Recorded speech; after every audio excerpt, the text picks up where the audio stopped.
อ่ะก่อนเดินกับสบายดีอีกเทื่อสองเนาะซื้อยังไงหรือถามกันเอาเลยเรียกสมัยเราก่อนเดินกับขอเฮียนทานเรื่องสมัยลงสวรรค์เนาะวันหนาหน่วยงานกิจกรรมเมืองสุขุมมาเนาะและก็เฮียนทานในบ้านเนาะทานในบ้านแล้วก็เฒ่าแก่แนวโว้บ้านสุขุมมาเฮาเนาะโอกาสต่อไปเนาะก็นับถือหักแท้พ่อแม่พระส้นที่เขาห่วงมื้อนี้เนาะมื้อนี้เป็นการมาให้ควบคู่กับพี่กำนองกับว่าแมนเป็นการมาเปิดตลาดของปุ๋ยเก่าเกษตรหน้านู่รวมกับผักหลัดเพิ่นกับว่าแมนเด้อบ่สั่งเด้อเนาะโอกาสต่อไปเพื่อบรรลุเป้าหมายในการที่ขอยังเสื้อทั้งหน่วยงานเพิ่นเปิดพิธีการให้เนาะขอชมมือตอนครับทานนางเรียกเขาไหมเนาะ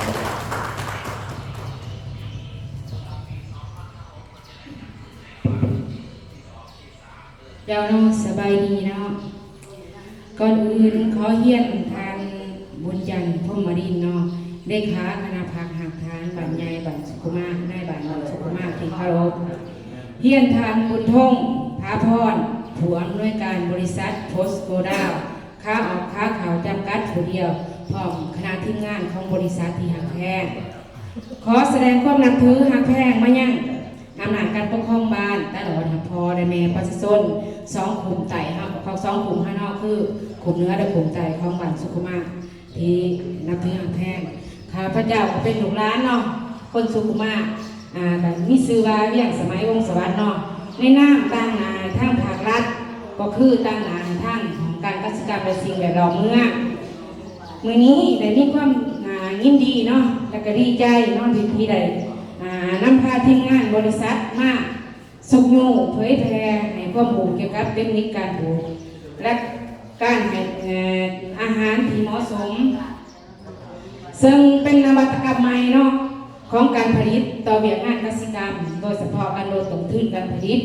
เพิ่มผลผลิตและก็เป็นมิตรต่อสิ่งแวดล้อมเนาะเฉพาะแล้วปุ๋ยเก่าเกษตรนาโนนี้จะเป็นทางเลือกใหม่ของพ่อแม่พี่น้องเฮาเนาะต่อเวียงงานการปลูกของพวกเฮาเบาร่วมแล้วพ่อและแม่ในเขตนี้แม่นมีอาชีพหลักก็คือการผลิตเกษตรกรรมเนาะส่วนหลายกับปลูกประเภทพืชอายุสั้นเป็นปลูกตามฤดูกาลเป็นพวกข้าวถั่วแตงและลำเพชรพืชผักสวนครัวเพื่อยังเพื่อผลิตเป็นเสบียงอาหารและเป็นสินค้าเนาะฉะนั้นในเวลาต่อไปแม่มอบให้ทางทีมงานบริษัทจะถ่ายทอดข้อมูลและความเข้าใจเกี่ยวกับปุ๋ยเก่าเกษตรนาโนเนาะรายละเอียดแม่นจะให้ทางทีมงานบริษัทแต่อธิบายถึงข้าพเจ้าจะขอกล่าวเปิดกองประชุมอย่างเป็นทางการขอบใจเนาะ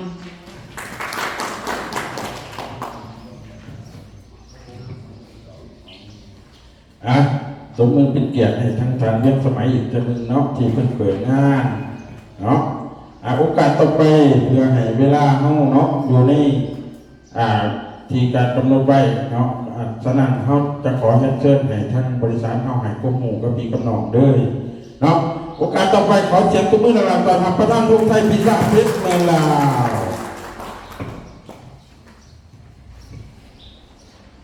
ก็เนื่องจากสบายดีเป็นทางการทานเนาะคำเจ้าซื้อในน้ำผมจะเป็นคนสองบอร์ดเนาะผมไปเรียนต่างประเทศมาไปซื้อทงไซกีซ่าปัดอยู่ในบัตรประชาชนซื้อบุญทวงผาก่อนเนาะเป็นลูกหลานเมืองพ้นท่องเนาะแขวงจำปาสักเนาะแต่ก่อนก็เป็นตัวแทนขายปุ๋ยนี่แหละตั้งแต่อายุ22 ปีเนาะปีนี้อายุ41เนาะก็เป็นเจ้าของเองเดินเองไปเลยแบบนั้นเดินตลาดปากซองมา3 ปีเนาะเขาลุยปากซองก่อนปัจจุบันนี่เอาไงซะกะมีรายได้จากปากซองกันแหละเป็นตัวหลักพอปุ๋ยขั้นว่าสิขาขายปุ๋ยนี่มันเข้าต้องเฮ็ดกับสวนนี่ขั้นหน้าเนี่ยบางคนบางเงื่อนเป็น2 สอบเนาะ2 สอบ3 สอบ3 สวนถ่วง1ปู้ถูกวันนี้ค่าใช้จ่ายเท่ากันปีนึงนี่เอาไงรายได้จาก7 ถ่วงจะคุ้มค่าใช้จ่ายเพราะถ้ามีกำไรแสดงว่าต้องขายอยู่7 ถ่วงเลยแสดงก็ได้ว่ามันต้องเป็นทั้งทุนก่อนทั้งสวนเราก็จะเอาซื้อเสียงจากทั้งสวนนี่มาลงหน้าต่างๆนะแต่หน้านี่เขาเริ่มหน้าแซงก่อนเนาะสวนหน้าปีเขาก็สิลงเติมอีกให้ครบ จักโมบานหรือบ้านนั่นเมืองเฮา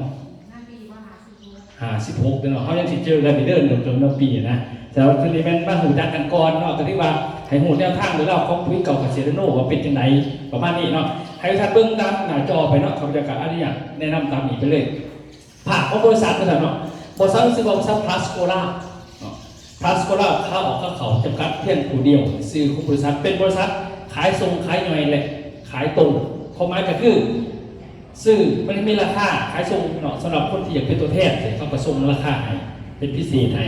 ส่วนขายตรงแล้วก็ว่าบริษัทจะลงโฆษณาเพื่อเพย์ให้แต่ละบาทเก็บออเดอร์กับตัวแทนสินะแต่ปัจจุบันบริษัทมีตัวแทนเป็นหลักเครือเรากำลังเสริมเขามาก็คอยสานกันไป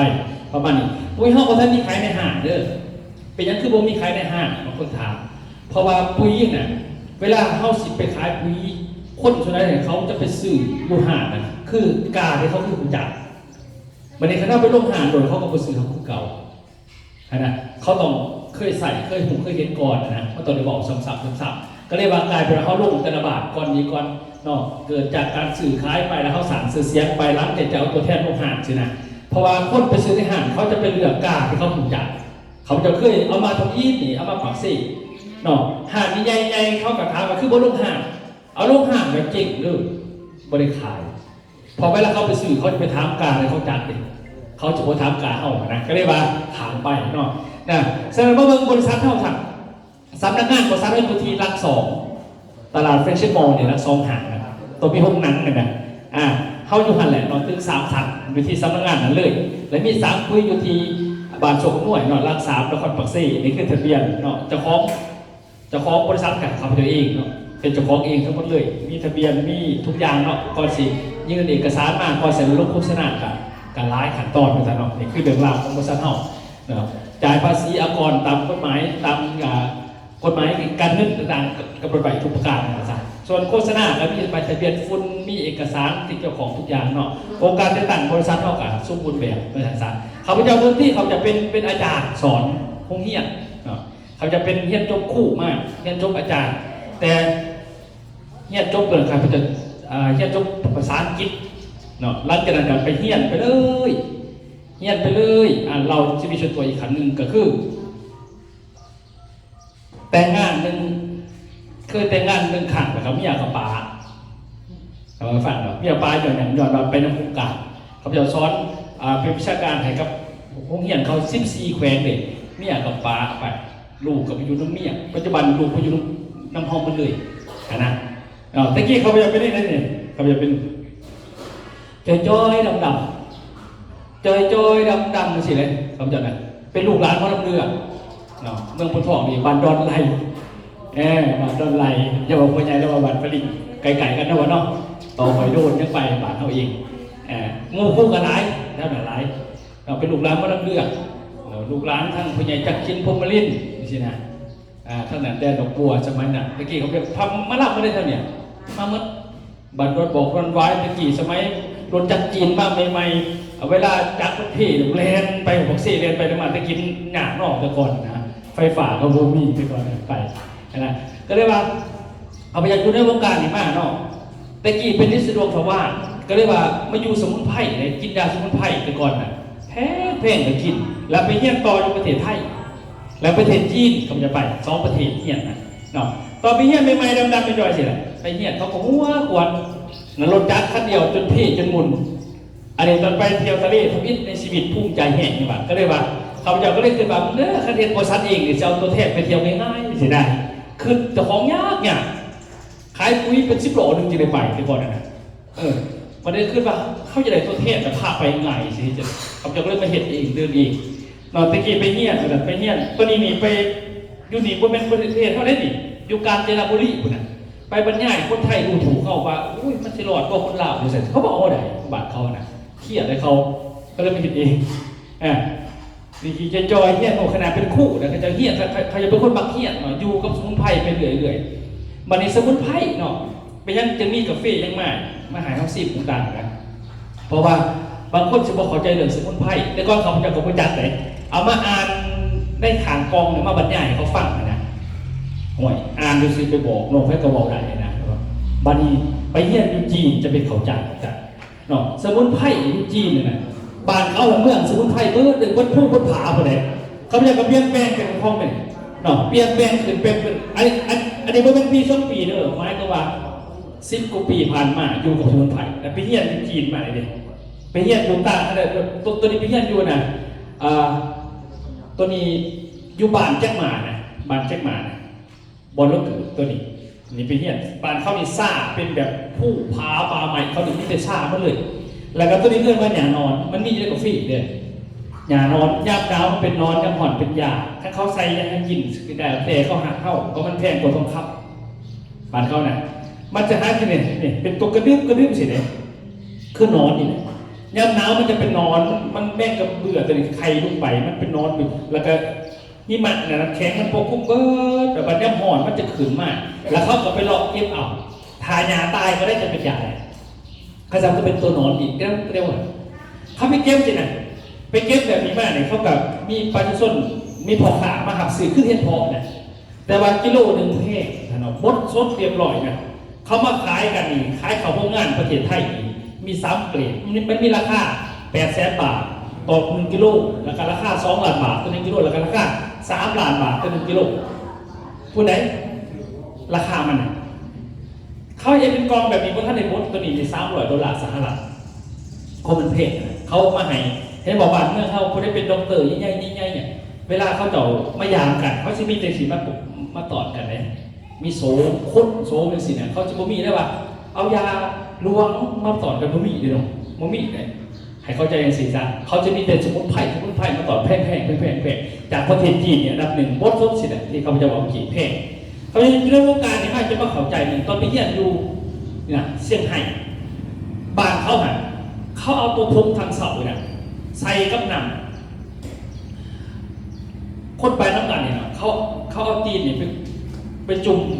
แล้วก็มากวดตังทรงเขามันมีจอของมันนะคนบางคนกับตังทรงรุดตังทรงขึ้นตังทรงรุดขึ้นวิธีเขาเก่งยังไงเลยเอาตีนเท่านั้นเป็นจุ่มหนาแล้วเขาก็เสร็จมันก็มีคนมาทำความสะอาดเสร็จระดับเอาน้ำอุ่นเถอะแล้วก็เอาพงนี่ใส่เนี่ย5 นาทีแล้วเอาไปกวดปกติแป้ขนาดผ้ากันสื่อมาบอกร้อยสื่อมาบ้านเขาน่ะค่าขนาดเลยพวกสมุนไพรพวกนี้นะก็เรียกว่าก่อนไปเฮี้ยนเนาะผมจะไม่ได้ถามเขาว่าเพราะว่ายาเนาะจะมีหลายเนาะบริจาคพวกหมอบริจาคต่างๆแต่ก็เขาก็ถามเลยว่าเขาก็ถามหรือก็บริจาคนะครับว่าขั้นยาสมุนไพรมันดีมันคือมีหัวหมอเอาไว้สวัสดีแล้วหัวหมอสิพิษเบิดนะบัดนี้พวกเจ้าอะไรเขามาถามสิตัวเนาะเขาก็ตอบคนสิเดิมแต่ที่เขาอยากกับผมตอบว่าไหนเพื่อนเขาอยากบริจาคไปก่อนมาจากจีนเขาถามเพื่อนมาห้องหมอนะกับสมุนไพรอะไรเกิดขึ้นก่อนก็ถามอะไรเกิดขึ้นก่อนไปไหนสมุนไพรเนาะเขาย้อนขึ้นสมัย500 ปีก่อนห้องหมอผมมีคนไปปวดอยู่ใส่เห็นบอกเพื่อนว่าคนเขาลืมเข่าเลยบ้านเท่ากับหักไม่หักแน่นอนมากินมายังเขาลืมเข่าบางคนก็บอกว่าวันนี้แล้วสมุนไพรดีประเด็นคนสิบตายวันนี้แหละสิมีแต่คนอายุยืนคนตายในวันนี้เขาถามเพื่อนเขาว่าวันนี้แล้วหมอบอกหลายคนสิบตายจะตอบว่าจะไงเนี่ยไปบ้างถามคำถามเดียวกันแต่เพื่อนเราคุ้มหูเขานะเขามาสอนเราก็ได้มาเข้าใจวันนี้เขาบอกว่าต้องให้เป็นพิการเขาบอกกระทรวงสาธารณสุขเขายังบ่ได้สอนให้เขาผิดกันไหนเขาหายอยู่น้ำกันห้องหมอปักเซ่มันยังมีแผนกเลยบ่เนาะมันมีแผนกกันห้องหมอแล้วก็แผนกสมุนไพรมันมีแผนกคนละอันกันแต่ห้องหมอเหมือนกันมันเขาบอกว่าจังซี่เนาะเขาจะมีบอกคนน่ะสี่อายุเท่าไรเพศเนี่ยคนเขาเด็กป่วยมันเผามันตายมันแต่ก่อนสิป่วยน่ะเวลามันเป็นพยาธิน่ะบัดนี้เป็นยังพยาธิก็มี2 แบบจืดเด้อย่ามได้กินยาห้องหมอจะได้กินยาสมุนไพรเขาจะบอกวิธีก่อนเพื่อเขาไปซื้อยากินพยาธิมี2 แบบ1พยาธิมีเสื้อกับพยาธิบ่มีเสื้อจึงจะ2 อันนี้ก่อนเนาะบอกให้ไปพิจารณาห้องหมอไปพิจารณายาสมุนไพรเลยแต่ละอันดีมันแต่ว่าให้ใส่มันก็ถือเขาใส่ก็ถือที่ใส่ก็ได้กับบดี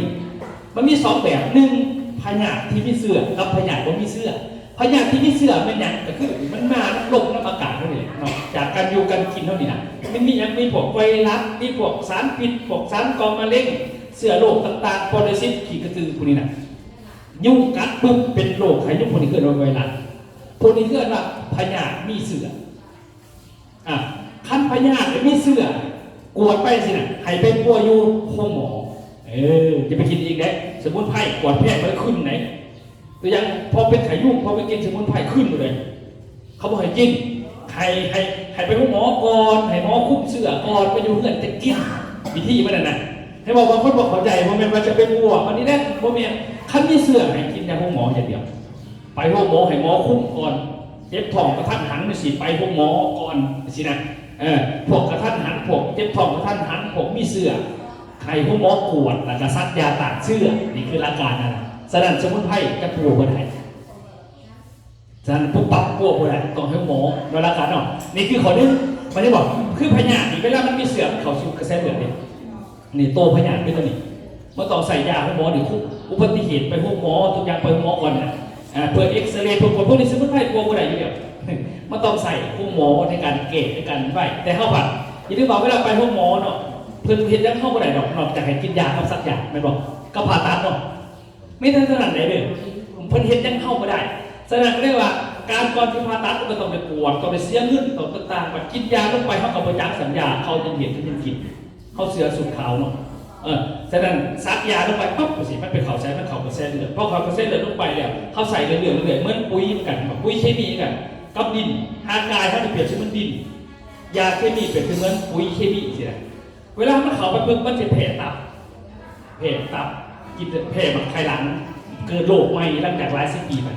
เขาใส่ซ้ำๆมันลึกยาแล้วมันเกิดโรคใหม่นี่ฮะเนาะนะพวกยาแก้ปวดยาสูบยาปฏิชีวนะพวกนี้มันแผ่กระเพาะแผ่ตับแผ่ลำไส้บางคนนี่เกิดโรคใหม่จากการกินยาซ้ำๆนี่คือเรื่องราวของมันอันนี้คือโรคตัวนี้ครับเวลาเขากินยาตัวนี้เด็กผู้น้อยก็สามารถกินยาผู้ใหญ่กินยาผู้ใหญ่กับเพลหายาคุณหมอเป็นนั่นน่ะนี่คือครับอันนี้คือว่าโรคที่มีเสือแต่ต่อไปคุณหมอว่าโรคตัวที่สองโรคที่มีเสือโรคที่มีเสือนี่เป็นคู่คนมันจะเสื่อมเหมือนโรคนี่เสื่อมตามอายุกาลบัดนี้ถ้าโรคที่มีเสือต่างๆนี่มันกินยาคุณหมอบ่ได้คือบอกกินผู้ใหญ่แล้วว่าเขาอยากกินเนี่ยก็โรคเขาขันบ่ล่ะอันนี้คือว่าเสื่อมถอยบ่เป็นเสือแต่บ่เป็นพยาธิบ่แม่นว่าเขาเป็นพยาธิเสื่อมถอยบ่แม่นอายุเพิ่มขึ้นแล้วมันทำงานบ่ได้ปกติเกิดความเสื่อมคือโรคพวกนี้นะถ้าเป็นสื่อใหม่ก็ไหวเนาะดีมันเนาะว่าจักรอยกับเปลี่ยนน้ำมันเครื่องไว้นั่นไว้นี่นะขั้นที่สามนั้นยาของหมอบอกว่าไหนเนาะขั้นโรคเสื่อมเป็นกินยาสมุนไพรมันสิ2 คืนหลักการสมุนไพรเข้ามาดูแลโรคเสื่อมแบบบ่ทันแสดงอาการเราคอยเสื่อมไปตานี่อายุมันถอดที่40 ปีเกิน40 ปีไปมันเสื่อมถอยมันจะคอยหลบขาลงบ่อยากเห็นหูเป็นคู่คนยิ่งใส่เป็นบัดอาชีพเป็นบัดแม้กระทั่งหมอเองก็ยังเป็นเห็นหรอจะบอกว่าหมอก็ยังเป็นพยาธิก็เป็นจังเลยจังว่าเขาก็ต้องเข้าใจเลยว่าหมอนี่พยาธิที่มีเสือเขาบอกว่าเป็นดอกเขาจะคอยเป็นโรคที่บ่มีเสือนั่นก็คือโรคเสื่อมตามอายุการเข้าใจเขาไหมเนาะเห็นหรอนี่เลยการเนื้อนี่ตอนเขาอายุหน่อยแค่นี้ยกยังไงบัดอายุ40 ปีขึ้นยกบ่ได้คือเก่านี่คือว่ามันเสื่อมถอยบ่เป็นพยาธิแต่เป็นถูกคดกระดูกขอ35 ปีเกิน35 ปีแตกไปแบบวัวบ่ได้เนี่ยปอด30 ปีผิวหนังมีแต่18 ปีเต็มตึงง่ามเกิน18 ปีไปต้องใส่เครื่องสำอางสมุนไพรในการซอยแต่ขั้นมาใส่กระหู้คนกวงหนาเข้าฝาไปสังเกตโดนยังไงมียิงใส่กันมาเลยสมอง70 ปีหูนี่60 ปีเกิน60 ปีไปบริเวณหูเอิ้นหากินว่าเขาหาหัวใจ65 ปีมาแค่ล้างนี่50 ปีรับสาย60 ปีขั้นอายุ60 ปีขึ้นไปทายไปจากปกติเดิมก็ปิดกระปอดทายขี่เบะแบบนี่คือใครเขาจะมาโรคพวกนี้โมเมนต์พยาธิเดิมเสื่อมการขจัดฟื้นฟูปกติให้ใส่สมุนไพรแต่ขั้นยาลวงเม็ดเจ้าอักเสบลำไส้อักเสบใครรักอักเสบพวกนี้อาจารย์คอยกลัวจะให้หมอแสดงสมุนไพรมันกลัวจากการฟื้นขึ้นมากขึ้นนี่ให้เขาจะเป็นสีกรละกันนะแสดงก็เลยว่าเขาเชื่อว่าโรคบางเท่านี้จะเป็นเพราะมันเก่าด่างมันเป็นตับมันกำลังเป็นตาเป็นสมองลำไส้บอกตับอ่อนคือตับอ่อนขาตับอ่อนมันทำงานเป็นปกติผลิตอินซูลินบ่ได้เห็นได้เขาเป็นเบาหวานเห็นไหมเบาหวานมูมีเสือเลย มีแต่อินซูลินลดซื่อเบาหวานยูนกระเพาะจนมือเขาตายตาว่าให้จะคุมอินซูลินได้คุมร่างกายได้อายุยืนจนอายุวันอายุไขฉะนั้นทุกคนเป็นเหมือนทุกคนให้เข้าใจกันสิเนาะเมื่อเขาผลิตระบบตับอ่อนเขาผลิตโปรทันเห็นบอกเวลาเขาเป็นเบาหวานไปนะเวลามันขึ้นแห้งเขาจะมีเข็มขาวๆเสียบขึ้นมาโมเมนต์ยาอะไรอินซูลินเทียบเสียบใส่สะดือนี่แล้วเพื่อไปเพิ่มตัวอย่างคือทางการข้อมือนึงนี่ต้องการอินซูลินซัมนี่ส่วนต้องการซัมนี่อินซูลินในธรรมชาตินี่มันจะมีแบบการตับอ่อนมันผลิตอยู่เลยคือเขาปกติมันผลิตเองมันให้ได้ซัมนี่ทุกวันเพื่อให้ทางกายหาไปแต่บัดนี้ทางตับอ่อนทำปกติมันผลิตเครื่องสมมติว่าอีกเครื่องนึงนี่มันบ่มีมันเห็นที่เฮาโวยหาแบบเพิ่นสิตายเขาบัดนี้ก็เลยว่าเขาก็เลยซื้อมาเพิ่มก็คือซื้อหลอดนึงมาใส่ถุงไพมันติแต่ว่าเข็มนึงเคยสักอาทิตย์นึงก็เถื่อหรือบางคนถูกวันเฮาก็เลยถูกเลื่อนว่าลูกเสียทีแต่บ่ได้กลัวเบาหวานเข้าหมายเนาะฉะนั้นให้เขาได้ก่อนฉะนั้นการเสื่อมพวกนี้คือต้องอาศัยสมุนไพรบำบัดเหมือนรถเท่านี้น่ะซื้อมาใหม่มันก็ง่ายแต่ขี่ไปพอสไลด์เริ่มยางก็เริ่มเพิ่มปกติเบรกกระต้านไฟก็เริ่มอ่อนน้ำมันเครื่องก็เริ่มเปียกมันก็คือตัวสื่อใหม่ๆเนาะคือกันนะแต่ว่ารถมันนี่เปรียบเทียบก็รถมันนี่คันมันแตกคันมันหักกันให้ไปหักสอบได้เนาะแต่คันมันเสื่อมสอบได้บ่ได้เนาะยกเนาะคนคือกันแต่คันมันแตกคันมันหักกันไปห้องหมอแต่คันมันเสื่อมมันห้องหมอเห็นบ่ได้มีแต่ใส่สมุนไพรนี่พูดมีคู่ความหมายครอบครัว2อันนึงสินะแต่บางคนบอกเขาใจมันเป็นมิตรกันวันนี้เด้อหมอจะปิดเบิดยามมันจะเป็นอะไรสั่นเลยมันคนละอันกันให้เขาใจว่าเป็นยังสมุนไพรเป็นตัวอย่างเขาบอกเมื่อกี้เขาบอกเรื่องนี้ว่าลูกเขาเนาะเป็นยังเนาะมันก็เรื่องงับเหมือนมันลูกเขาน่ะจะสังเกตเด้อจะไปห้องหมอเกิดเองเวลาพอต้องการเลยไปหาหมอจริงๆกันเลยบอกว่าหมอมียาซักใครๆบอกซักปุ๊บนะครับมันขึ้นเลยมันมีเนี่ยมันบ่มีแต่ว่าเขาสั่งอาสาให้เขากินเนาะหากาแฟให้เขากินเด้อแล้วกันคัดถือแน่กับแม่อันนี้มาก็ที่เขาก่อนอย่างก่อนสาวหน่อตกเปียกเนี่ยอยู่เมืองคงสิโดนกันหลายแต่มันเป็นใหม่เนาะเป็นหาดใหม่แต่ว่าให้ใช้เหล่าเป็นยังไงใช้เหล่าถ้ามันเป็นหาดใหม่ต้องเอาใช้ลิ้นเหล่าดูยาวออกมาแต่กินไปเรื่อยมันจะเป็นตับน้ำร้อนหมดฮะเนี่ยสมุนไพรมันจะฝืนคู่แต่ว่าบ่มียาได้สักเข้าไปปึกกันบ่มีขนาดคัดซักเป็นยาล้วงเลยแสดงว่าต้องซ่อมแต่คัดฝืนคู่ต้องสมุนไพรเข้าไปนะแบบเดียวกันบอกคือลมเท่านี้นะเนี่ยเปลี่ยนได้ประมาณนี้นะลักษณะโรคเสื่อมมาดิเราสังเกตว่าเราบอกว่าวันผู้แพ้หัวใจพวกเนี่ยพวกนี้เกิดขึ้นเมื่อร่างกายเขาเสื่อมถอยฉะนั้นสมุนไพรเป็นยังไงต้องเป็นกาแฟป่ะนี่ข้าวกาแฟเนี่ยสมุนไพรมีอยู่3อย่างอันนั้นสูตรของจีนมันบอกว่าขยันมันยืดให้รักษา2อย่างให้สะอาด1ให้ลำไส้สะอาด2ให้เลือดสะอาดลำไส้สะอาดบวกเลือดสะอาดพยาธิบ่มีฉะนั้นเขาเอากาแฟเอาซ่าเพื่ออย่างเพื่อเขากินกับน้ำอุ่นพอเขาจะกินแย่กันมันใส่น้ำลายก็เลยว่าเอาซ่าแล้วกาแฟกินยังมือเสามันจะมีตัวนี้เขาเนี่ยกินเห็นมันจะมีซ่าอะไรเบิ่งกันไอ้เบิ่งตัวนี้นิดนึงมั้งตัวนี้กาแฟแต่เขาซิมเมื่อกี้นี่ตัวนี้นี่มันจะมีสมุนไพรซ่าตัวอย่างพวกบำรุงเลือดบำรุงสายตาบำรุงเส้นประสาทมีเรื่องตัวนี้นอนรับดีไงนอนรับดีตัวนี้เด้อเจ็บหัวขังนึงนี่ก็ซอยได้ส่วนตัวนี้นี่เป็นสรรพคุณขายกันแต่ว่าตัวนี้มันเขากินยามมื้อเช้าแต่จริงเช้าเที่ยงก็ได้กับเป็นกาแฟแต่บางคนนี่ก็คืออยากกินก่อนนอนบางคนกินก่อนนอนคันอยากกินก่อนนอนดีมันเป็นตัวนี้เพราะมันเป็นสารเป็นกาแฟบางคนอยากว่าอยากกินกาแฟก่อนนอนใช่ไหมได้เนี่ยได้หมดเลยตัวนี้ได้หมดเลยตัวนี้มีเป็นชาเหมือนกันชามียิ่งตัวนี้พวกขาวเจ็บท้องหน่อยต่างๆนะพวกนี้อันนี้เบาตัวละก่อนให้ฟังนะเขาจะยื่นมาดิเขาเห็นเป็นน้ำใสให้มันสะอาดเลือดสะอาดพยาธิบ่มีเพราะว่าการดิสมุนไพรมันจะมีทั้งหมดอยู่3ชนิดด้วยการบำบัดรักษาอยู่ในเบื้องตัวกาแฟเลยนะแต่เขากินเมื่อกี้จะสบายเอาได้ให้กินนอกใช่ไหมนี่มันจะซอยบำรุงสายตาบำรุงสมองบำรุงผิวพรรณเนาะพวกอาการปวดเมื่อยในทางกายค่ายกล้ามเนื้อนอนบ่ไฟรับบ่สนิทตัวนี้มันจะซอยได้เด้อตัวนี้ตัวหลังๆจะพอสุดท้ายจะให้ทั้งหน่วยงานเพื่ออธิบายเพิ่มเติมไอ้เบื้องตัวนี้แต่ว่าถ้าเป็นพยาธิตาในบ่ดีได้ด้วยถ้าเป็นพยาธิแบบมีเสื้อให้ไปหมอจบไปเสร็จ ท่านก็มาดีๆไม่มีหรอกเขาขายน้ำเกี่ยวมันซื้อหายเขาจะว่าท่านเป็นพญาพี่เสือเป็นหมออย่างเดียวคงหมอออกมาแล้วเขาจะกินสินะมันจะดีนั่นแหละเนาะฉะนั้นก็มีให้เขาจะผู้นุ่มผู้น้อยกินเพื่อยันกาแฟตัวนี้บางคนเขาก็มากินกาแฟแต่ว่าเล่นหน่อยมันเมาขาดตลอดสินะเมื่อคืนก็ไปเที่ยวคือมาเล่นเขาดาวเนาะเมาตัวอื่นเที่ยงกับประตื่นมากเจ็บวันกินช่องกระสวงแต่พอแม่ว่าเมานั่งกินน้ำเอาเด้อให้มันไปนอนก่อนนะเมาแล้วปวดหัวจะเมาครั้งนึงกันนะสายโดดมันจะสวงนี่อาจารย์บุญเกิดรู้ห่วงเป็นพรีเซนเตอร์เขาน่ะสาวซีเมื่อนี่ไม่เมื่อนี่นักของนี่เป็นนักของตอนเปิดบริษัทใหม่ไม่เอานักของล่ะทั้งหมดได้เปิดตัวนี่ดูนะขายดีขนาดพวกนี้มากจะเขาได้ปีเนาะเขาขายเป็นไหมมีรางวัลการันตีของท็อป10ของประเทศไทยนะของสินค้าตัวนี้อันนี้คือการขายต่างๆคือข้าพเจ้านี่ตัวนี้ใบอ้อยข้าพเจ้าใส่แว่นตาตั้งแต่อายุ28 ปีแผ่แสงกำลังพดแว่น3-4 ปีแต่เอากาแฟมากินนี่ครับแต่ก่อนข้าพเจ้าไม่ได้เป็นง่ายไปดิใช้แว่นจะใช้มาตลอดเลยใช้แว่นได้สิเดี๋ยวนี้ครับรถกลางค่ำกลางคืนมา4 ปีเลยบริษัทบัดนี้ก็สิปล่อยเขาเอากาแฟมากินมาใส่ประมาณ6 เดือนนี่แต่ว่าตาเท่านี้นะถ้ามันบดีเนาะ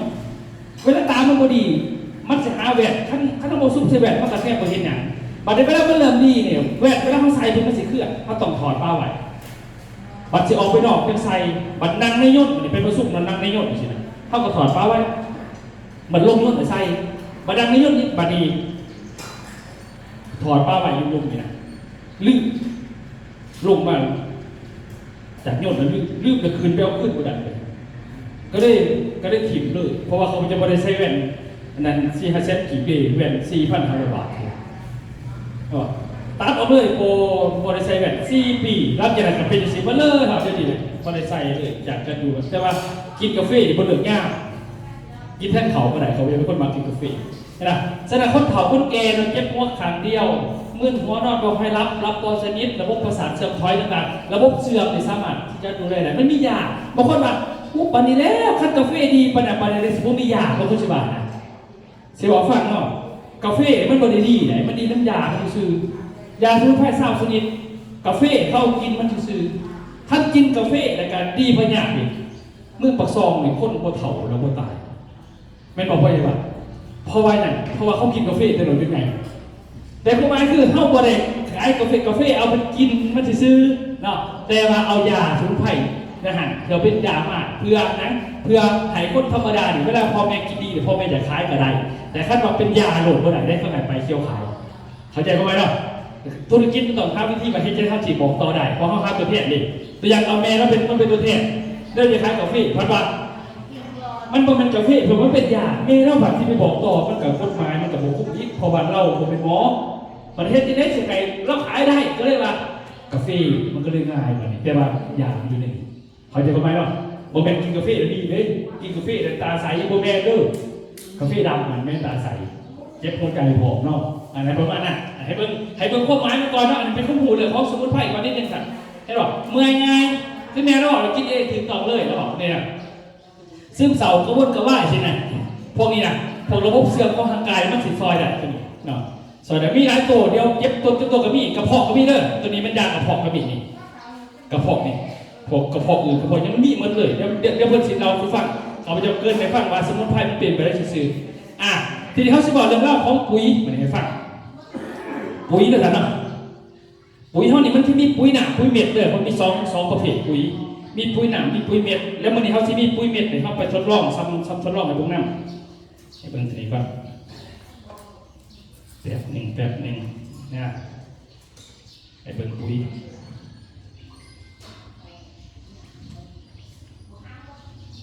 แต่เราเบิ่งปุ๋ย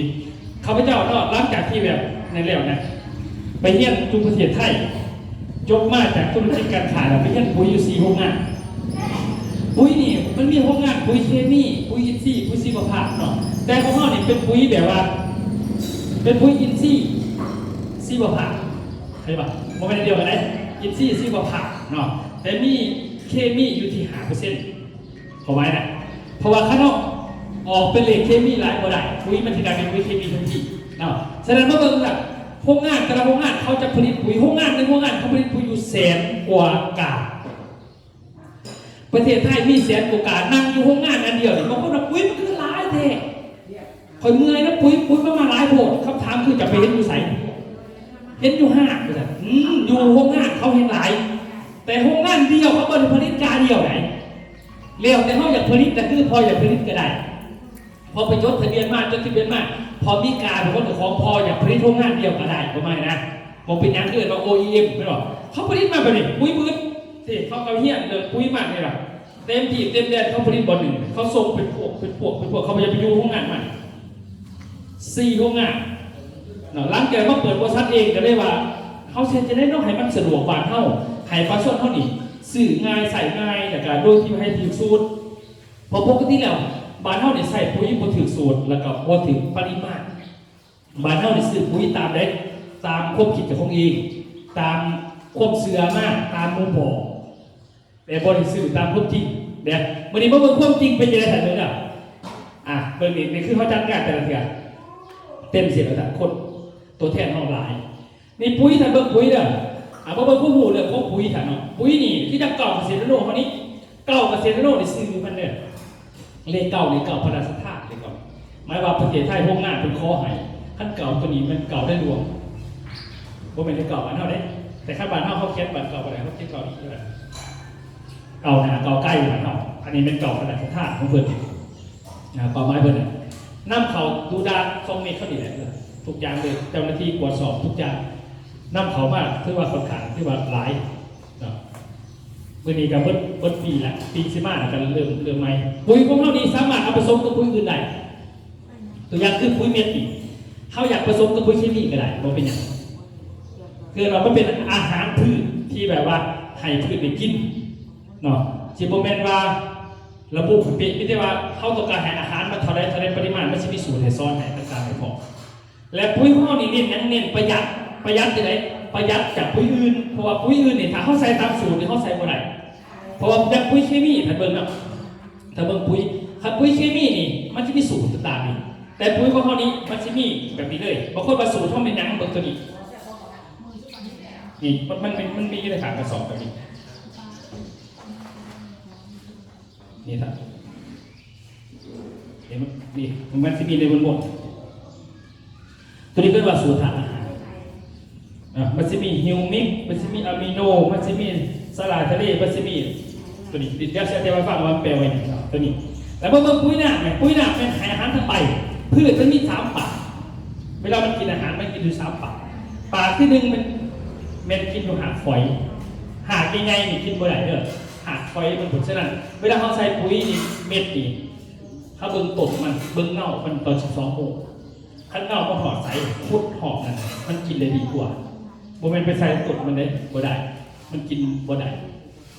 อาจารย์สินะฉะนั้นเน่าจน12 โมงอันนั้นคือตัวนั้นขั้นมาต้นธรรมดาที่เขาคือตัวหมอเองรัศมี1 คืบสินะมันจะอยู่1เนี่ยมันจะกินได้ดีกว่าปากที่1ปากที่2มันกินอยู่ทั้งใบปากที่3มันกินอยู่น้ำลำต้นทอนเดียวฉะนั้นมาเบิ่งยุคของมันปัจจุบันนี่สมัยก่อนมันบ่มีปุ๋ยหนักแต่สมัยนี้คือมีปุ๋ยหนักหลายแต่ไปมาขายปุ๋ยหนักเพราะว่ายุคคนใส่ปุ๋ยเคมีหลายปุ๋ยทั้งดินหลายเลยครับดินมันถูกตึงไว้จากเคมีเก่าแล้วมันเห็นในปากผืนมันบ่เปิดพอมันบ่เปิดมันกินอาหารบ่ได้ปกติแล้ววันนี้มันเห็นแต่เขาเปลืองปุ๋ยใส่ปุ๋ยไปกับเปลืองจากที่อื่นใส่2 สอบมาปัจจุบันใส่4เพิ่มโอซอนก็คือเขาก็เลยแก้ปัญหาประเทศจะได้นอกสิแก้แค่ปัญหาใดเขาไปเรียนในประเทศอิสราเอลเป็นประเทศทะเลทรายแต่บัดเขาเป็นเบอร์ 1ของกสิกรรมโลกเนาะคนเก่ง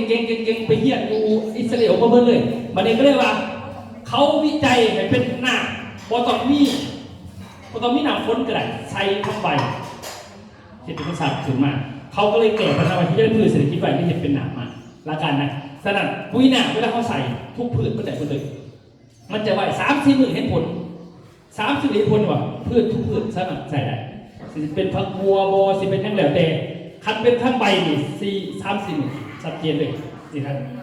บัดถ้าปลูกว่าเนี่ยเขาพยายามลงเปิดตลาดถ้ามิตรอีกบ่ได้เปิดตลาดนั่นแหละบ่ได้เปิดตลาด หน้าเขาเนาะเปิดมีก่อนกาแฟก็ไม่ได้ไปทีลงผักสูบก่อนผักสองเขาสมคมเลยเอาปุ๋ยเม็ดไปแต่ว่าส่วนแรกนี่ปุ๋ยเม็ดก็ได้ใส่ปุ๋ยหนังก็ได้ใส่ลงเทนึงเก็บบาทมีต้นหนึ่งสองต้นบาทนี่ต้นหนึ่งสองต้นเอามารวมกันครบ10 ดอกทรงสินะถ้ามีทะลุแบบนี้เนี่ยแต่ว่าตัวนี้เขาใส่ปุ๋ยหน่อย มีโอกาสดีเยี่ยมมาเห็นของเป็นปลูกพักสู้กำลังเนาะ บันผมเซ็ต ใส่ปุ๋ยเก่าเกษตรนั่นลูก เอาเซ็ตโอ้ก็ได้นี่นะภาพคนนี้นะเขาสามารถใส่ได้คนเดียวแบบนี้นี่ทั้งหนักจะไว้3-4 มือสังเกตเลยพวกนี้เสียพวกนี้นะตัวนี้หัวเสื้อดอกโปจับไปสิหรือว่าเขาใส่ไปมีปัญหา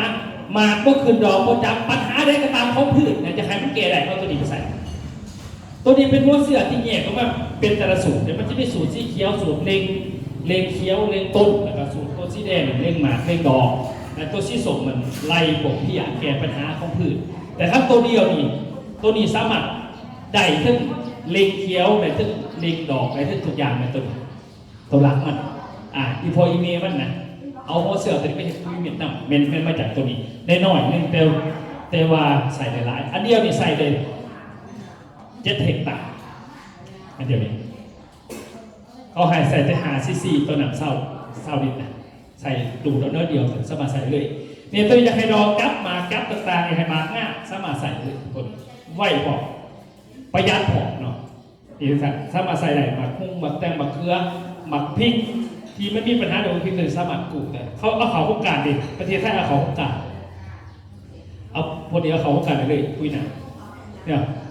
ลุยตอนสมิธนี่เขาจะลุยเมื่อคุกเซโดดอยู่กับไปเก๋กับพริกที่กันครับพวกนี้แหละเขายันยินแบบนี้นะทำเบิร์กจอด้วยนี่ทำเบิร์กตัวนี้แม่บ่แม่นประเทศลาวเด็ดประเทศพม่าเพราะว่าปุ๋ยนี่ไป4 ประเทศเองตัวนี้แม่นประเทศไทยตัวนี้เขาไปลุยพวกนี้นะแต่ละบอลแต่ละชุดแต่ละบอลหมักมี่หมักทุเรียนให้ปลูกเนี่ยขั้นว่าผู้สาวกับแม่นเอาใจยากขนาดเป็นผู้สาวไฮโซแล้วกับผู้บ่าวไปจีบเป็นตรงปีเข้าหาประมาณนี้แต่ขั้นได้เพื่อเป็นการแข็งแห้งรวยเป็นอาจารย์ดอกกำลังมีกันลุ้นมันบนเหนียวตัวนี้ไปใส่เลยขวดมันสีเหนียวมากำลังมีลมพัดกันล้นมันสินะมันเก๋หลายอย่างแต่ว่าพวกนี้สามารถเก๋ได้ถ้าเป็นพวกนี้ได้เลยทีมงานประเทศไทยมาเที่ยวลาววันที่12 13 14 เดือนหน้า60 คนเขาจะไปหักอยู่ด้านทรงเมกเอาทั่วเขามามีแต่พวกปลูกทุเรียนปุ๊บมายาโพสันเนี่ยมีแต่ปลูกทุเรียนมาเลยนี่มีแต่พวกใส่พาวกินอลังการขนาดนี้อันนี้คือว่าที่ตัวหนักขนาดเด้อมาเบิ่งมาดิมาเบิ่งวิธีการใส่ปุ๋ยเนาะปุ๋ยมีจักแบบเนาะปุ๋ยที่จะมีหลายแบบมันไม่มีปุ๋ยเคมีปุ๋ยอินทรีย์ปุ๋ยชีวภาพและปุ๋ยเขาใส่จะถึงตอบนะครับให้ทุกท่านเอาข้อมูลไปใส่เหมือนเดิมข้อมูลไปใส่ว่าเขาใส่ปุ๋ยจะถึงตอบเคมีใส่จังไหนอินทรีย์ใส่จังไหนชีวภาพใส่จังไหนและเก่าเกษตรโลใส่จังไหนคืออย่างปุ๋ยเก่าเกษตรโลนี้เนาะเป้าหมายของเขานี่โบแมนการที่มาขายแทนผู้อื่นในเรื่องโบแมนเขาขายแทนบ่ได้ไปยังคือว่าบ่ได้แต่เขาเคยอย่างนี้เนาะเขาเคยการอีกเขาเคยใส่นะเขาใช้มาใส่บ่ได้แสดงเขาจึงบอกเอาปุ๋ยลงหาเขาต้องการหาตัวแทนแต่จากตัวแทนใส่ดีแต่บอกต่อดูเอาทดเอาสินะเขาได้ขายกับยามันเอาอยู่หันแหละเข้าไปนะต้องใส่วิธีนี้เขาไม่จะใส่3 ปีก่อนก็แห้งลำบากพวกนี้เลยเขาจะลุยปากซองแห้งเนี่ยเพราะว่าปากซองนี่ปุ๋ยมากหาบาทก็ทุกมือละกาจักจะเอาตัวไหนแห้งไรหรอกปากซองอันนี้เข้าซ้ำนี้เพราะจะธรรมดาเลยเข้าบุกปืนมาบดเหลวก็ได้ว่าเข้าใจดีว่าต้องเป็นยังไงแต่ว่าวันนี้มาเบิ่งยุดขายเขาบ่ได้ไปเคี้ยวแทนเขาเลยเพราะเป็นว่าปุ๋ยกาเนี่ยมาขายเขาใส่ตัวเคี้ยวใส่ต้องถอยที่เคี้ยวกลัวจะสิมันก็บ่ได้เนาะจะขายปุ๋ยเจ้าจะกว่าต้องเจ้าเคี้ยวกลัวที่เนาะผมก็จะขายของเจ้าเนาะหมอเนี่ยมาขายใส่ตัวนี้มาเข้ากับมาด้วยกันและเขาข่อยมาบนจะสิหรอมันก็ง่ายโพดเลยนะเขาบริขายดิฉันเขาจัดไปแล้วนะว่ามันถูกบริขายสนั่นด้วยกัน มื้อนี้เนี่ยจุดขายของเขาบ่แม่นการไปทับผมกัดเด้อเขาจะบ่บอกทับผมของอะไรทั้งสิ้นแหละแต่ว่าให้เขาจะจังซี่จุดขายของเขาไปเบิ่งปัญหาของประชาชนบัดนี้ปัญหาของพ่อของแม่ปัญหาของแต่ละคนนี่แม่น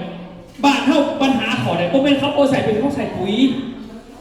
แต่เขาบ่จักสำหรับเขาใส่ถุงหรือบ่ถือเขาก็บ่ฮู้เขาบ่จักเนี่ยนะเขาเคยซื้อเขาว่าจะเขาเอาตามนั้นบัดนี้บ้านเฮา1ใส่ปุ๋ยบ่ถึงสูตร2ใส่ปุ๋ยบ่ถึงปริมาตรใส่ตามใจเจ้าของแต่คือว่ามันถือแต่ก็มันเปลืองปุ๋ยบัดนี้ปีก่อนๆน่ะ4 ปีก่อนใส่ปุ๋ย2 1ถึง5ปัจจุบันนี่2 2ถึง5สินะบางคนแต่ก่อน2 ปัจจุบันนี่4 2ถึง5แล้วมันคือเป็นจังซั่นแล้วเฮาคือใส่ปุ๋ยบ่ถึงก็ฟังหมู่มากก็ว่าขาดมันคือบ่ถึงเคือฉะนั้นบ้านเฮาข้อมูลเรื่องนี้บ่มีฉะนั้นปุ๋ย9%โน่นนี้ออกแบบมาเป็นหยังให้ประชาชนลดต้นทุนเพิ่มพูนผลผลิตเพิ่มผลกำไรขึ้นธรรมชาติสู่แผ่นดิน1เน้นให้ดินอุดมสมบูรณ์สร้างอาหารขึ้นมาแทนเพื่อให้ประหยัดปุ๋ยอื่นลง2เป็นหยังเฮาเคยใส่ปุ๋ยต่างๆผ่านมาถ้าใส่หลายต่างๆเฮาบ่เคยใส่ตามหลักสูตรมันใส่ตามใจเจ้าของแต่ถ้าใส่ปุ๋ยเคมีมันผิดได้ใส่ผิดสูตรมันก็ผิดไปเลยแต่ว่าใส่ของเฮาใส่คือเก่าใส่วิธีผิดกระยาแต่ใส่ของเฮามันก็ถือขึ้นจิเกะใครจะได้ให้ประชาชนเอาข้อมูลเก่ามาใส่นะโดยที่บ่ต้องเฮียนหมุนยังหมากมายฉะนั้นก็เรียกว่า4ข้อในตัวหลักนี่ล่ะเนาะมาเบิ่งปุ๋ยถามว่าเขาจะปุ๋ยกันเด้อปุ๋ยนี่เคมีนี่มันเข้าใส่หลายกว่าหมู่ปุ๋ยเคมีเป็นปุ๋ยแบบไหนเป็นปุ๋ยที่มีตัวเลขขากระสอบแต่มันจะมีสูตรต่างๆได้เด้อปุ๋ยเคมีเขาต้องใส่ตามสูตรเขาบ่ใส่ตามสูตรใส่ผิดสูตรก็บ่ขึ้นเสียเงินซื่อๆมันจะมีสูตรเฉพาะเลยตัวอย่างคือมันจะมีสูตรบำรุงหากกับสูตรหนึ่งต่างหาก2สูตรบำรุงใบกับสูตรหนึ่งต่างหาก3สูตรบำรุงลำต้นกิ่งงากับสูตรหนึ่งต่างหาก4สูตรดอกจับบำรุงดอกกับสูตรหนึ่งต่างหากสูตรหมากจับบำรุงหมากบำรุงผลบำรุงผลกับสูตรหนึ่งต่างหากแสดงว่าข้าเจ้าสิปลูกต้นใหม่1ต้นให้สมบูรณ์จะต้องใส่หลายสูตรส่วนมันยังซ้ำหักพออยากให้หักมันเน่าพอต้องซื้อปุ๋ยสูตรหักมาใส่ได้ไอ้ปุ๋ยเคมีแต่ว่าสูตรหักมันก็เลยจะหักนะมันโมสมัครเป็นอื่น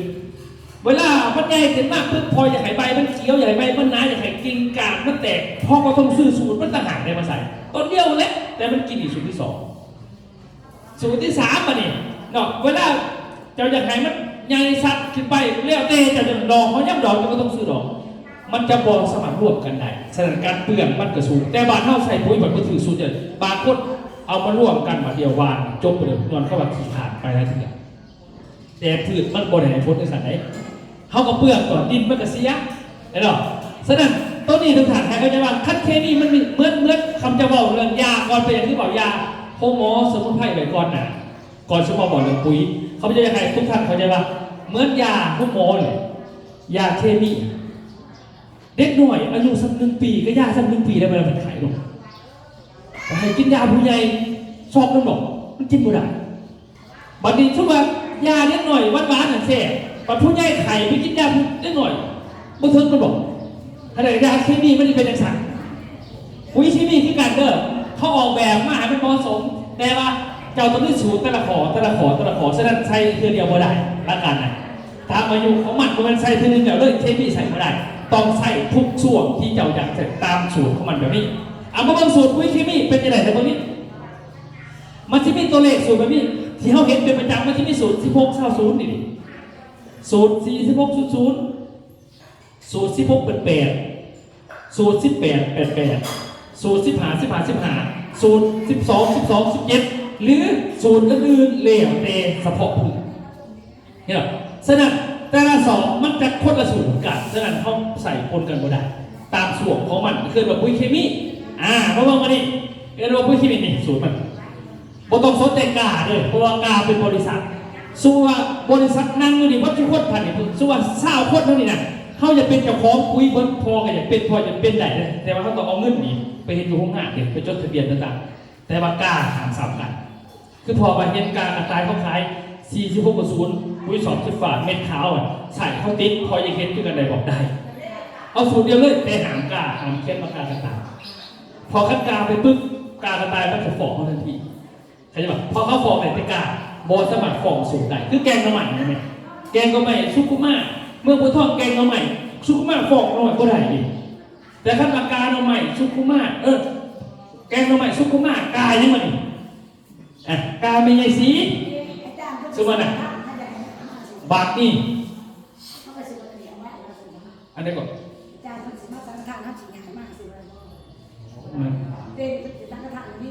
มันก็สิ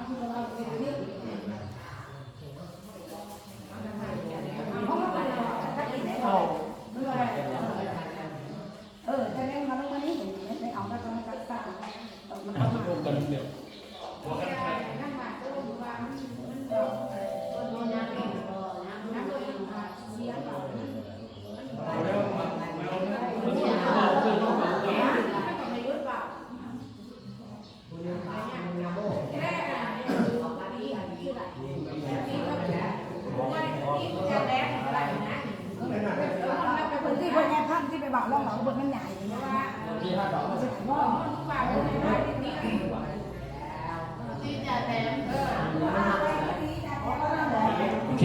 ต่อก่อนโอเคเนาะพร้อมแล้วเลยเนาะบทที่ได้เลือกเสร็จจะไว้ฟังให้ทุกท่านพิจารณาควบคู่ไปนำกันเนี่ยกล้าบ่ให้สามกันแต่ว่าปุ๋ยเห็นสามกันได้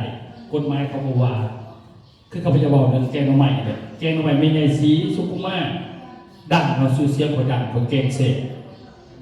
เมืองพนทองเห็ดแกงหน่อไม้ที่กันแต่ก็ใช้ไม่ใหญ่สีสุกุมาเป็นสุกุมาไม่หรอกมันจะพิจารแต่ว่าสูงกว่าเป็นอย่าง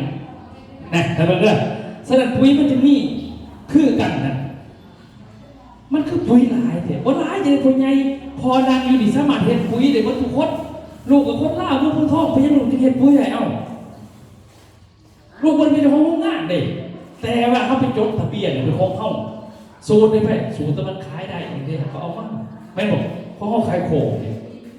มันไม่ได้ยากเลยพวกไม้นะแต่ว่าเขาสิขายได้เพราะอะไรคือมีข้อมูลเขาหมดเขาจะเป็นของปุ๋ยทุกคนเป็นยังไงไหนพวกไม้นะ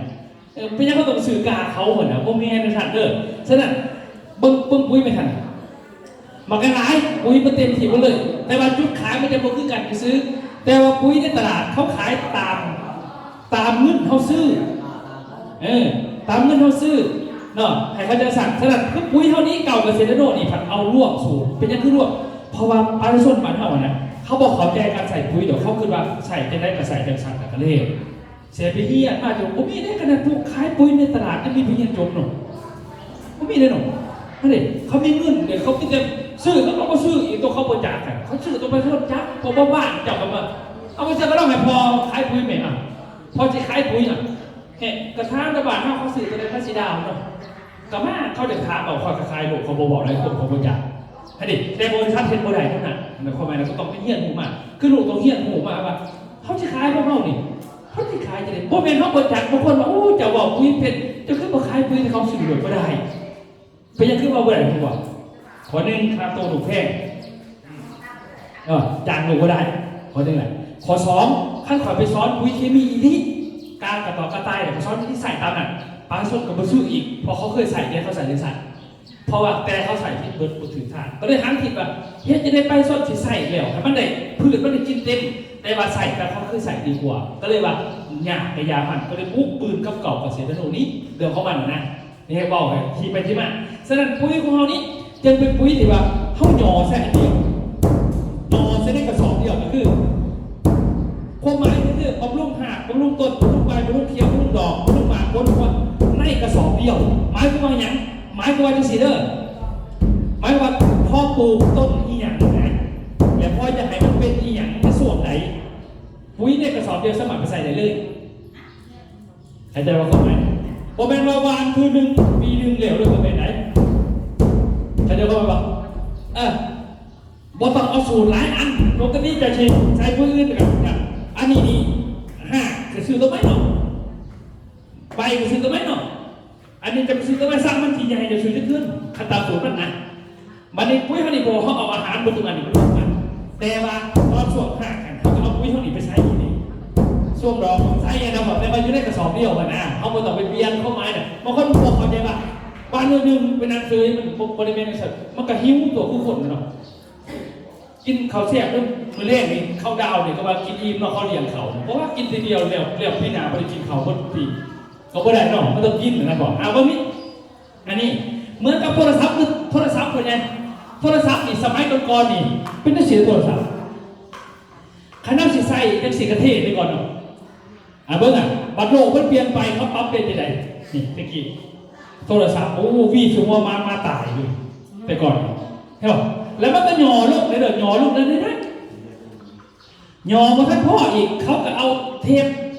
เอาโทรทัศน์เอาหูฟังเอายังมาใส่หย่อใส่เอากล้องนี่เอากล้องวิดีโอนี่เอายังนี่เอามารวมใส่เป็นอันนี้แม่นบ่มันให้บอกลูกมันเกิดวันนวัตกรรมไปวันเห็นเป็นสิ่งที่โลกนี่บ่เคยมีเลวเขาสิด้วยเข้าไว้นะบัดนี้มาเบิ่งบัดนี้โทรศัพท์ตัวนี้เป็นจังซี่ราคาถูกบัดตะกี้บักใหญ่มันสิเด้อแต่ว่าราคามันอยู่ที่ออกมาใหม่ๆโนเกีย 57,950 บาทต่อหนึ่งราคาโปรโมชั่น 42,900ตะกี้ไผได้เท่เนาะคู่มือนี่ไผสิซื้อเอาบอกว่า50,000นะ1,000 บาทก็บ่ซื้อเนาะโลกมันเด็กก็แบบนี้แหละลักคิดของการเฮ็ดปุ๋ยของเฮาคือกันเฮาเฮ็ดโดยหย่อลงมาบ่อย่างเฮาไปซื้อหลายอันมาใส่กันอันนี้เทปอันนี้ซีดีอันนี้วิดีโออันนี้จังมาใส่มันก็เสียเวลาเพราะว่าน่ะแต่เฮาจะซื้อปุ๋ยแบบนั้นอยู่เพราะว่าน่ะนี่เหรอฉะนั้นของเฮานี่หักษาไว้ก่อนก็คือ50 กิโลกรัมหักษาไว้เพราะว่าบ้านเฮาสิยังแต่เขาเคยใส่50 กิโลก็คือ50 กิโลปุ๋ยเฮาก็เลยยังคงอยู่ที่ว่า50 กิโลกรัมอยู่นี่แต่ว่าสามารถใส่ได้ลำต้นใบเขียวรวมในอันเดียวคันเฮาสิเอาอาหารทั้งใบก็มีแบบหน้าอาหารทั้งดินก็มีแบบเม็ดแต่ส่วนไหนทั้งดินเฮาสิเน้นปรับปรุงดินบ่เน้นเคมีเพราะว่าภาครัฐปัจจุบันนี้เพิ่นส่งเสริมมาทั้งการปรับปรุงดินเพิ่นคันทั้งเคมีเฮาขอเอกสารยากลงโฆษณาก็ยากจังซี่ซะก็เลยคงทนไว้ในห้างก็ซื่อๆเนาะแสดงของเฮานี้เวลาเฮาหว่านลงดินไปปั๊บมันจะแก้ปัญหาเรื่องดินสมดินเข้มดินมีปัญหาสามารถสร้างขีดเดือนขึ้นมาตามธรรมชาติอินทรีย์วัตถุเกิดขึ้นเองในคือมันจะเกิดขึ้นแบบนี้เพราะว่าขั้นดินเท่าดีน่ะระบบนิเวศดินดีปุ๊บเนี่ยมันจะผลิตอาหารให้พืชกินเองเทียบไทยขาดไม่มีดินมันบ่มีก็หายไปได้บ่นี่มันจะเห็นก็มันเองแต่บ้านเฮาส่วนหลายยังเข้าใจผิดว่าเวลาเฮาแล้วน้ำแล้วเฮามาเผาดินเผาต่อเฟืองเฮาให้มันเป็นปุ๋ยเข้ามาเนาะปุ๋ยนี่มันได้เป็นปุ๋ยหนึ่งได้แต่ปุ๋ยถาดเดียวถาดฟอสฟอรัส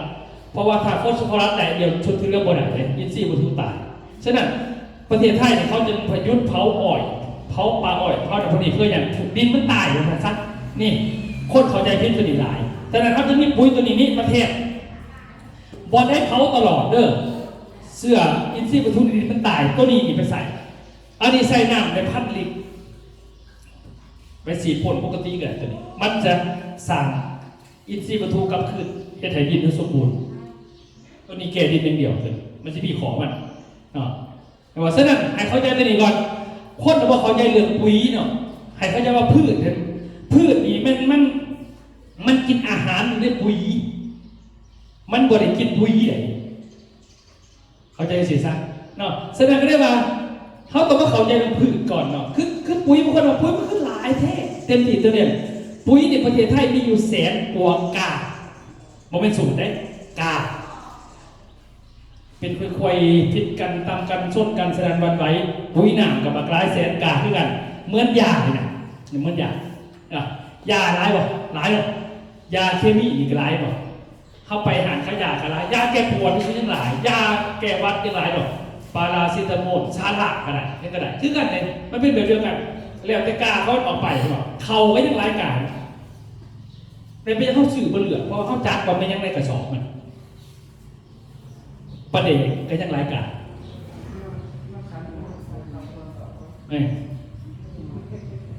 เป็นสวิตเซอร์แลนด์เอานิมนต์เป็นกระไดซะฟ้าหรือว่าตัวคือว่า